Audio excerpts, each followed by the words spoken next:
Hello. I want to sit in that seat. This is my seat. You can't have it. Damn it. Hello, everybody. Hi. I This wasn't is off saying to a hi great to you, start. Amber. Good evening, afternoon. What is it? I don't know. Hi. We're here today to talk with Miss Amber Tamblyn about her new book called Dark Sparkler. If you don't know, Amber and I know each other from co-starring in a series of films called The Sisterhood of the Traveling Pants, 1 and 2. And she asked me to be here today. And I said no many times. And she kept asking. So here I am. Amber Tamblyn, you've written a deeply personal and haunting collection of poems in which you expose yourself. And as you said in your own words, this book led to the shedding of some skin. So I think that the question on everyone's mind is, who is your favorite sister in the Sisterhood of the Traveling Pants movies? And it can't be Blake Lively or Alexis Bledel. Me. Interesting. Next question. This book of poems is about actresses who all died before their time. You must have spent a lot of time thinking about death and dying. So my question for you is, if your 3 Sisterhood co-stars were hanging off a cliff and you could only save one of them and she had to be Latina, which one would it be? You know, I don't think I can answer that question. What if you were stuck on a deserted island for the rest of your life and you could only invite one? You know what? Somebody call me a cab. I'm really just trying to distract from the fact that I don't know anything about poetry. Is there security? Can I please have? We rehearsed this a lot. You guys. Yeah, we rehearsed this. This is a huge skit for us. I really actually don't know that much about poetry. So I'm going to ask you to start from the beginning for dummies like me. And I'm sorry if this question seems too fundamental, but for someone like me who knows very little about poetry, what is poetry? And what is poetry to you specifically? That's actually a really good question. I think a lot of people don't really know what poetry is, or if they do know it, they sort of see it as something that they were forced to study in school, or maybe they were taken to like a really bad poetry slam open mic at some point while they were dating someone they shouldn't have been. So most people have a sort of negative connotation in their mind about poetry. To me, it's one of the most important expressive arts. It's something I've been doing for as long as I've been acting, since I was 12. And I think a great poem can do what a lot of other narrative writing and prose can't do, which is affect you immediately and singularly with a single line. I think that, you know, one line of, I have actually equated it like this, that like one good line of poetry can give you the same feeling that 4 months of falling in love with someone can do in an instant. I just think it's one of the most powerful literary mediums.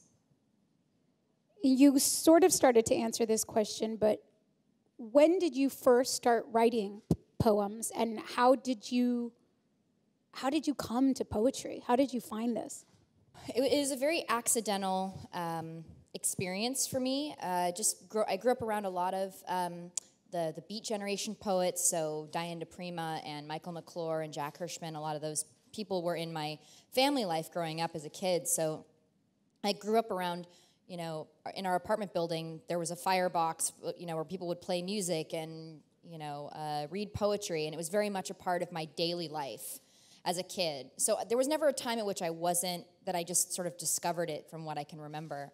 And I started in high school making chapbooks and sort of creating my own books to sell at school for like $1. And I found that, especially, I found very much for me that being on a television show since I was 11 years old, there was a part of me that didn't belong to me, a large part of me that was my public life. And poetry felt like a very personal way to express, but also still secretive, right? Because everything was in simile and metaphor. So that I could express my feelings, I could express the ways in which I felt either objectified or angry or nothing of the above. I could just use my imagination and make something up entirely. And so poetry was sort of like an outlet for me growing up in high school.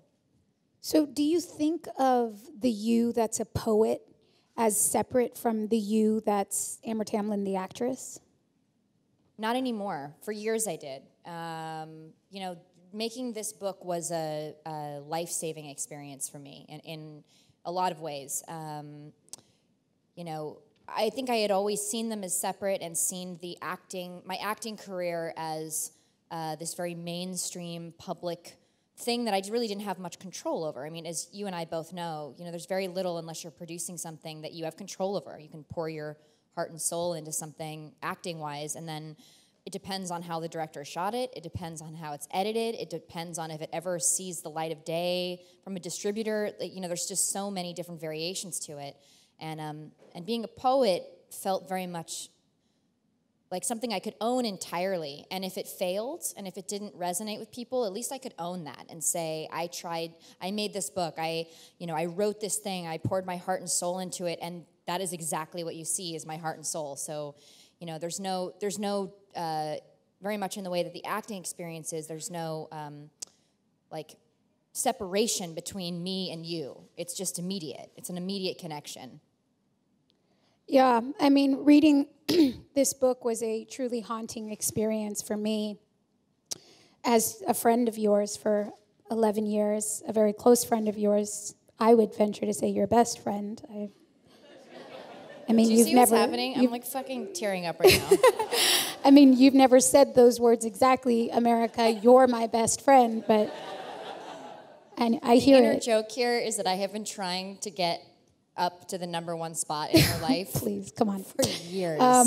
Trying to break up friendships, lying and just my being marriage. No, America thinks you're really physically unattractive. She said that to me once. So that said, this was a hard book for me to read because sometimes I couldn't tell if I was reading about actresses who died a long time ago or if I was reading about you. Or sometimes it felt like I was reading about myself. And it's a really haunting experience, and not just myself as an actress, but myself as a woman. And I just want to hear from you, and I want you to share with the audience, what inspired this book? I know I said it at the top, and I'll say it again. This is a collection of poems about actresses who died too young, who either killed themselves or were killed, and kind of died before they ever really got to live the potential of their lives and their careers. So what inspired this collection? The book was a pure, beautiful, wonderful accident, meaning I had no choice in the matter. It was, I didn't feel like it was something I had come up with myself. It was actually a very good friend of mine and of yours, a poet named Mindy Nettifee, was the one who had suggested, after I had written a poem for Brittany Murphy, that was sort of the first piece that I wrote in 2009 after she died. And unlike a lot of the women that are written about in this book, like Dana Plato and Peg Entwistle and Jane Mansfield, Brittany is the only one in the book that was our contemporary. Well, there is a little page dedicated to Lindsay Lohan. Right. We'll talk about that in a second. As far as people who are literally dead, the Brittany piece was fascinating for me because I had been on many auditions with her. We went in for the same things all the time. The only time I had ever come into physical contact with her was we both auditioned for the movie 8 Mile. And she came out of the audition room, and I went into the audition room, and that was it. But there was something about that really grabbed me. This idea of looking at her from an outside perspective, but then also understanding what she had been through and understanding what the auditioning processes can be like, what is asked of us, of our physical appearances, of how we should act, how we should talk, how we should be. And so I wrote this piece for her. I think she was like I saw something on the cover of, it's like Us Weekly or something like that had this gorgeous picture of her, and it said, gone too soon, gone before her time. And I thought, man, these are the same magazines that will just put awful, awful pictures of you when you're trying to have a vacation or something. And I don't mind. I mean, I understand, like, for the most part, I understand we're public figures, and I get it. You're going to take pictures, you're going to do your thing. But doing that to people, I think, is so terrible and leads to situations like what happened to Brittany. So it started with that, and my friend Mindy, our friend, was the one that said, this is what your third book's going to have to be. This is going to be your exploration. And I don't think I realized at that time what an obsession it would become, researching these women. I mean, I could tell you, if you pointed to one of these women in this book, I could tell you absolutely every single detail about them, including from their autopsy. I could tell you everything. It became a very, very intense obsession, to the point that, I finally wrote the epilogue in the back of the book, which are meta poems about my experience writing poems about my dead peers of yore, which was really intense. Something you just said really, I think it hits on the nose. What's so visceral about so many of these poems is the same people, the same press outlets, the same media, the same system that celebrates you and makes you important and builds you up is the exact same system that tears you down and leads to a sort of dying of yourself, in a way. And this first poem in the book is one that just stayed with me for days and days and days. And I'd love for you to read it to the audience so they can have a sense of what's happening in these books, in these poems. It's called Untitled Actress, and I'd like you to read it. Untitled Actress. Submission calls for an actress mid to late 20s, all ethnicities acceptable, except Asian American, Caucasian preferable. Must read teen on screen, thin but not gaunt, lean, quirky but not unattractive, no brown eyes, not taller than 5'5", weight no more than 109. Actress should have great smile, straight teeth a must be flexible, small bust a plus, can do own stunts, will waive rights to image, likeness, publicity, final cut. Roll calls for nudity.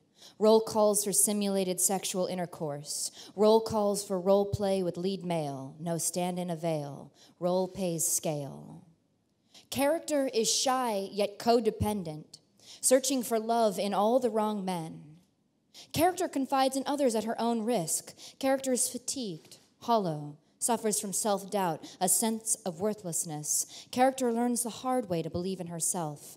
No brown eyes. Character finally finds happiness when she meets Brad, a successful older businessman, 5'5". Logline. A woman fights to save her soul. Think a young Carol Lombard meets a younger Anna Nicole. Requires an actress who will leave an audience speechless, who's found her creative voice, not a speaking role.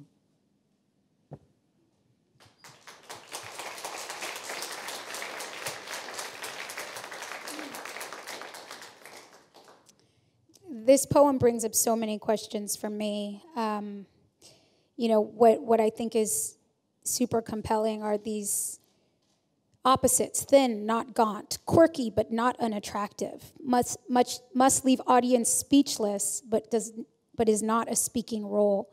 What do you think this poem, or what do you think this book is saying about not just what's expected of actresses? Because what we know is that media and images in media go a long way in shaping public perception and the way that we feel about ourselves. So what do you think this poem and other poems in this book are saying about what is expected of women in general? Boy.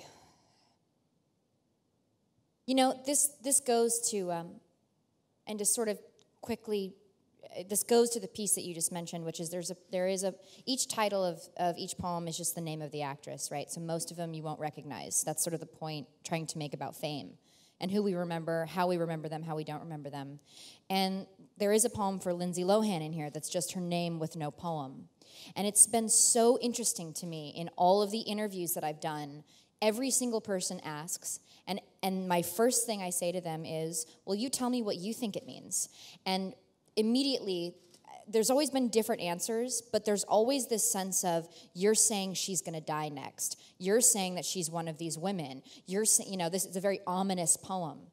And that's exactly what I expected, and that is exactly not what the poem is, because the book is about women who have died, but it's about women who also never lived and were not allowed to live. It's also a book about not what it looks like to be projected on and to be an object for a living, but what it feels like to be that. You know, it's giving a glance, hopefully, inside the feeling of it, a very personal look inside the feeling of it. Not just saying, like, here, once again, I'm going to show you. It's saying, you know, here, I'm gonna let you feel what it feels like. And for me, that piece is like a shared wink between her and I, saying, I'm not going to do to you what everybody else does. I'm not going to write the poem, because I could have written a poem that stated how one day she was going to, and it could be soon, and, you know, I could do what everybody else does. And instead, the blank page is meant to say to the reader and to everybody else, I am showing you your own projection. Whatever you feel about this, you know, whatever the media feels about her, that's what I'm trying to show you. I'm not going to do what everybody else does, which is I am going to put you in here because that's how people treat you. They treat you like you're already dead, you know, and they do that to her. And I'm not going to do that. So that's the blank piece of it. I think I just sort of touched on that whole question, but ultimately, you know, my hope with it was to give a sense of, this is not specific to actresses. You know, you and I both have many girlfriends who on any given day, you know, feel like Beyonce. I feel like Beyonce, especially with this, like, raccoon makeup on right now. You know, you feel amazing. And then there's people that tear you down, or there's things you look at, you compare yourself constantly. And we as women are taught from a very early age to compare and to question the way that we look. And our standards are so different. You know, it's so much more different for us. And so I think in that sense, I've had a lot of women come up to me specifically and say, you know, I understand this feeling, this sense of like, let me see how long I can go not eating, just to see if I can like lose 5 pounds or whatever, so I can look like the person that's on the cover of this magazine. And so to me, I wanted to show the inner lives of these women, to say that they were no different, and that no one's pain is different than anybody else's, objectively. Well, what you said is, you know, is something I really thought about when I was reading these poems, is that the death in these poems is not necessarily the act of dying. Yeah. That these women have been dying and have been losing themselves little by little.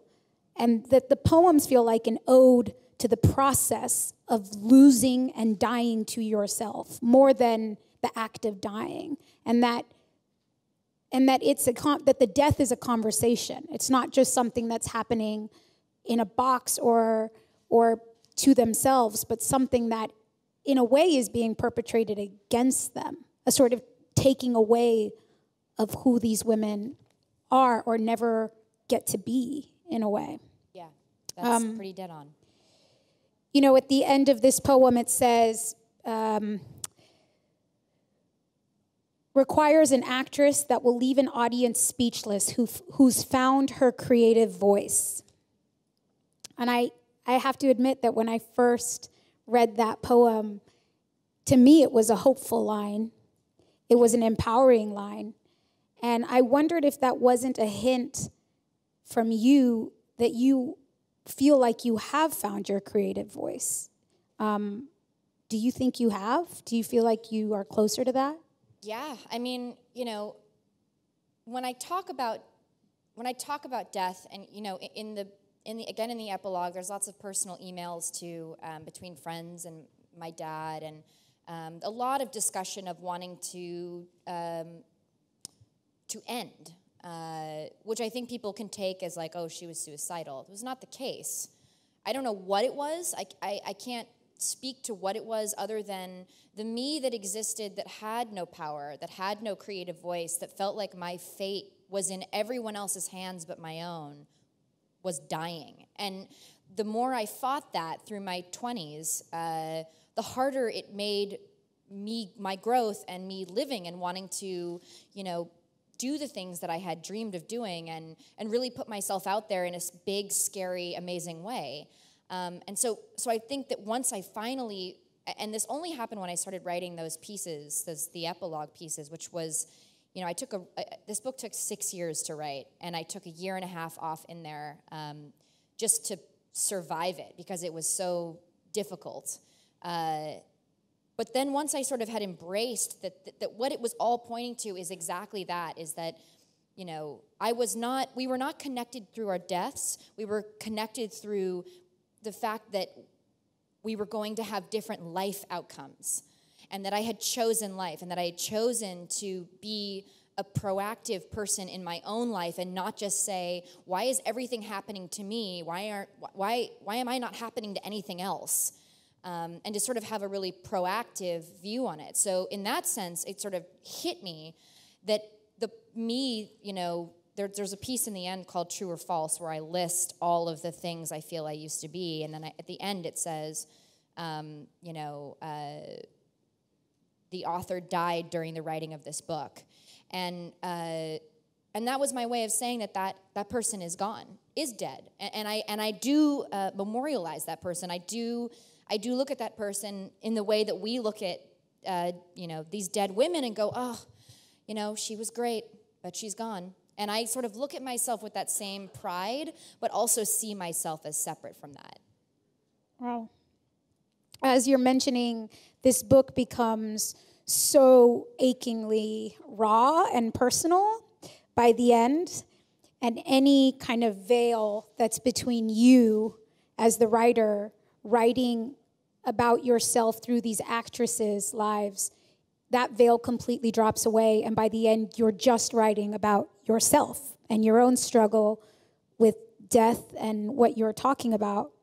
You share emails, letters to your father, and a record of your Google searches during the time you were writing this book, which I find really entertaining and also disturbing at times. And what comes out of it, what stuck with me, is this really pivotal exchange that you end up having with your father, Russ Tamblyn, who is also an actor. And it made me wonder, do you think that your father, that Russ, could read these poems and see a part of his own experience as a male actor in them, since you chose to write only about women? Do you think it relates to him as a male actor? These are such good questions. Like, I can't tell you how refreshing it is. But that's also because you know me and you were there through a lot of this pain in a very big personal way.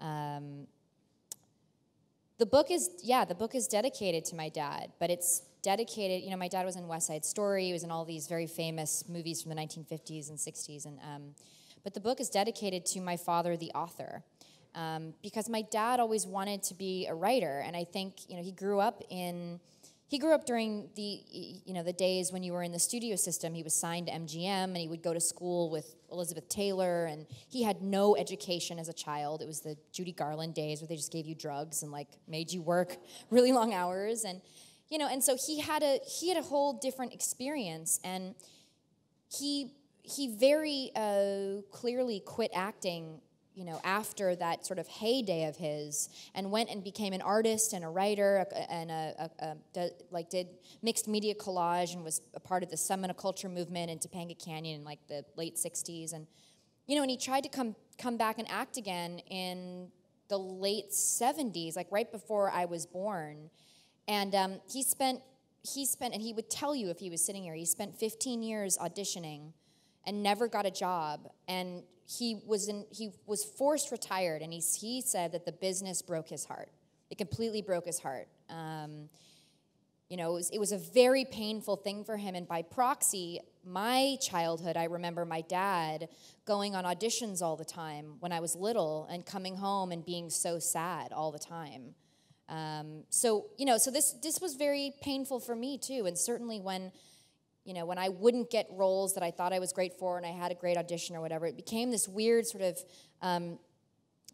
connection with my father's pain that was deeply embedded. So I wanted, the exorcism of these women and their lives and their pain and their stories. I didn't put male actors because it's not my experience. But again, I'm talking about I'm saying that all pain is the same internally. So, for my father, I think it was an equal pain, but I put that stuff in there in the end because I also wanted to sort of show to my dad how relevant he is. And even though he's 80 years old, he's very spry and he's very young at heart, and he's been working on an autobiography now for like 8 years, and I wanted to encourage him to just keep doing that, even though he's so much older, to not be afraid. You mentioned in an interview about your book that you felt when you were younger that part of when you got to a certain age and you were asking yourself the questions, can I go to college? Do I want to go to college? Do I even have that option? That you started acting so young that it sort of felt like there weren't many other choices.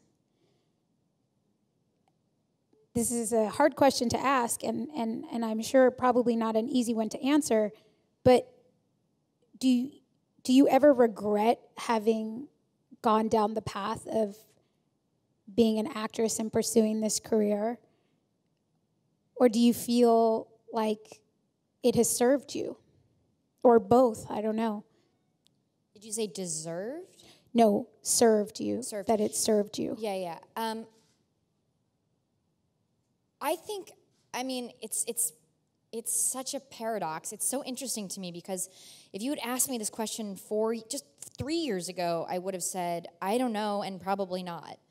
But the ironic fact of the matter is that my understanding of these women and my ability to translate to you how it feels to grow up in this business is only possible because for a living, we are empathetic. That's what we do as actors. For a living, I put myself in the position of being other people all day long, all the time. So I have access to that understanding, which I don't think this book could have been written unless I spent my entire life doing it.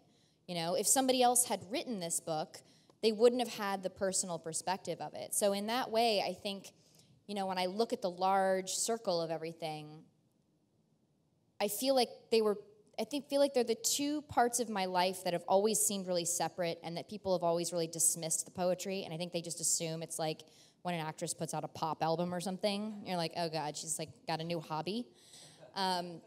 Which is painful, but it's fine. I understand, you want to have a real conversation stopper at an airport. They're like, some guy's hitting on you, and he's like, so what do you do for a living? Like, I'm a struggling actress and a poet. They're like, excuse me, I'm not going to go get French fries. But, I think the interesting thing between these two worlds of mine is that they both healed each other, and they're both very important to each other. So without the acting work, I would not have been able to become the writer that I am and to be able to give the perspective of that. But without the healing of this book, and this book helping me to shed that person that felt like would never have any control over her life, I probably wouldn't be able to have, like, I directed a film in December, and I've been producing more, and just feeling a lot more straight up awesome. I think fleek is what they say about hair. Well, right? Amber just feeling directed. An overall fleekness. Amber did just direct her first feature film. I've only ever known Amber in her wholeness as her friend. Amber the poet is as defined in my mind, if not more so, than Amber the actress to me.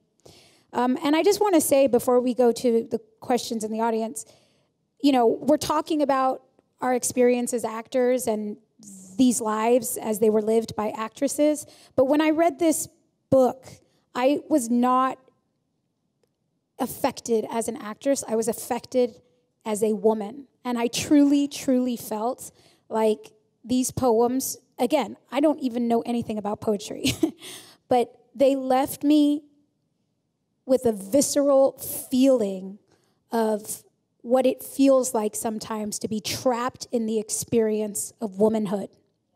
And there's this poem that you wrote about it, it's called Abigail Nell. Is that a real actress, by the way? No, so I should specify that a lot of people have asked too. They're like, I Googled forever trying to find Laurel Jean, and there's about 7 or 8 actresses in here that aren't real, which was a thing that started to happen in like the 4th year of writing it when I was, trying to supplement my own feelings and trying to get those across when I couldn't find facts. So some of them are made up, and that's one of them. And in this poem about Abigail Nell, she's talking about how to lose weight, how she could possibly give up pieces and parts of herself to be enough, which is ridiculous.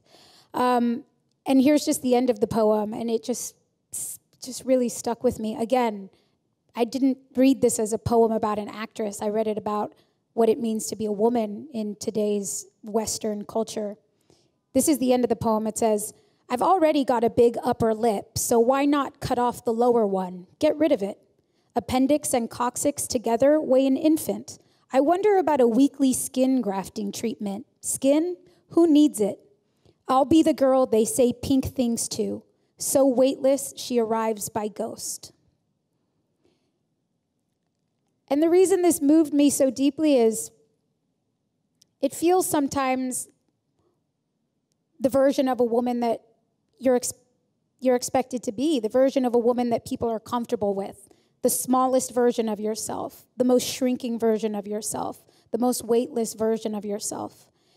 And so I just wanted to bring it back to the idea that this is not a book so much about actresses as it is a book about the human experience, and specifically, I think, the woman human experience. And so I just wanted to really say that I don't see this as a book about actresses necessarily, even though that's the lens that it's come through, and that's why the experience you have to tell these stories.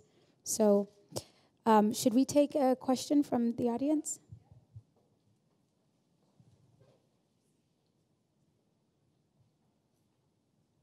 Hi. Hi. I'm a big fan of both of you. Thank you. So it's clear that the past 6 years, it's been a major evolution for you as a woman, as a human. I guess my question would be, in regards to what you took in, so what poets you read, what artists, what writers, what kind of material did you take part in the past 6 years that kind of lent to this project? The epilogue was heavily influenced by Zadie Smith. I had read an essay somewhere. I cannot remember what it was, but it was so simple that she had been either locked out of her house in her apartment building or something and was waiting downstairs in her lobby and picked up this book that was a series of drawings, and there was one that got her that was of old, very, very old drawings, like portrait drawings, and there was one of a man, a very strong, fit man, carrying a dead body over his shoulder, and the essay, she just spirals out into death and thoughts of death and what that means, and and that was very effective to me. Like, that affected me a lot, that sense of, questioning mortality, but questioning the things, and at a certain point, it didn't even have to do with death anymore. It was just about things that were dying in her own relationships, in her career, in her writing, and, it's kind of a beautiful piece. But as far as poets, there are so many of them that influenced me. Sharon Olds, Louise Gluck, Rachel McKibbins, certainly Diane DePrima, who did the foreword for the book, too. I think her book, Loba, is a really, really powerful journey through the lens of wolves, but as a woman, as being like a feral animal, and what it's like to ditch entirely that which is expected of you. So those are, there's a list a mile long, but those are the ones off the top of my head.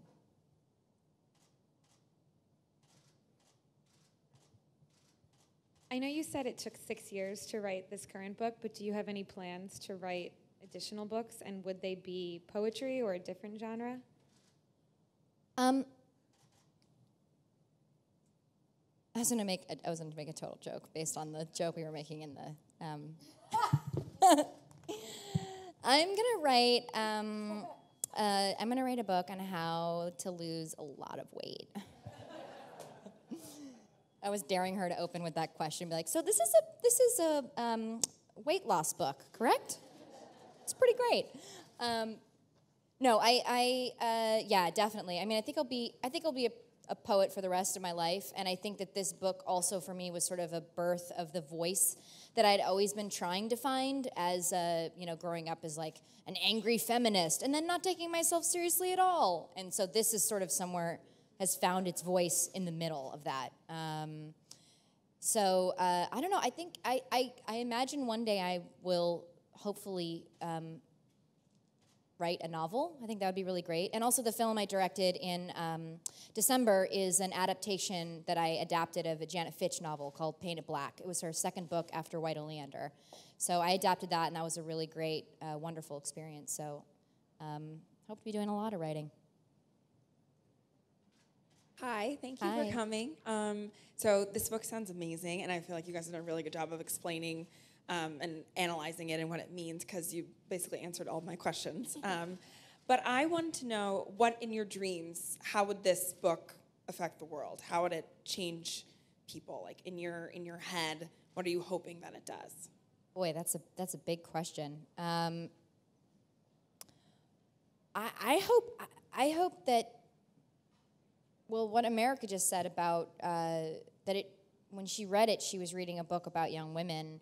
I hadn't even really considered that a possibility, or that you were reading a book about the female experience, about being a woman. So I think just even that simply, to just look at it and go, oh, I have something in common with her, even though you don't know me at all, and even though sometimes I'm put on a ridiculous pedestal of privilege.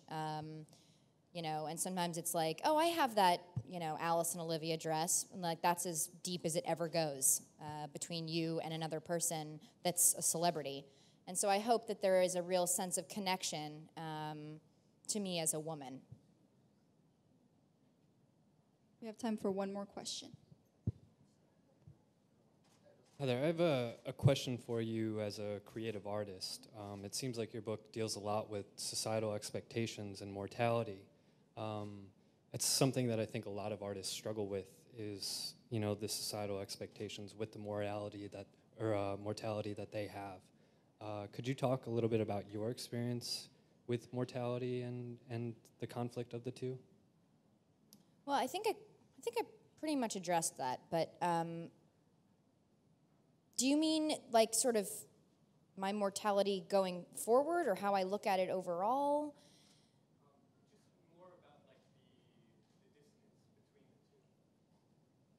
The dissonance between the two. Well, I don't think they're that separate, and I think that that death is incredibly important, and thoughts of death, and I think that it's very much a Western culture idea to not embrace it, to not think about it, and that when you are grieving or when you are feeling anxiety, depression, those things, there's like pills to fix it, and ways to numb yourself, as opposed to just letting it be and knowing that that's part of the process.